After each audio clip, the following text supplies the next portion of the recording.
Typically, we use 3 different classes of medications to help children who have eating disorders. The first class would be antidepressant medications, specifically to help kids who are having significant depression that seems to have occurred either before the eating disorder and may have actually caused the eating disorder, or depression that may have been caused secondarily from the eating disorder but which isn't getting better even though the kids are going through treatment, through therapy, and getting good nutrition.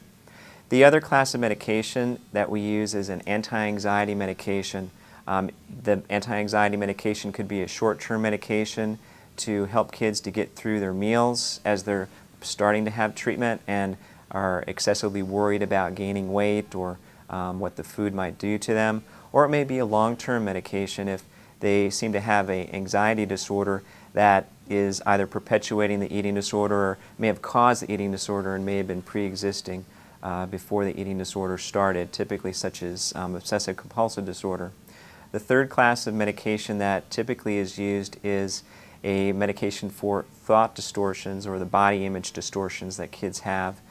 This is typically in the class of antipsychotic medications. We're not giving the medications particularly because the children are psychotic, but the troubles that they're having are very similar to what a psychotic person or a person who has schizophrenia is experiencing. There's a disruption of a neurotransmitter called dopamine. Relatively, there's too much dopamine in the person's brain, and that's causing them to see or experience things which actually aren't true.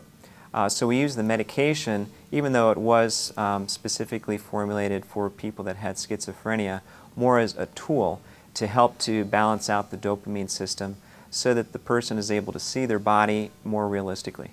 Again, it's important to follow up with your medical provider or a psychiatrist for them to determine if your child should be on medication and what particular class of medication they should be on.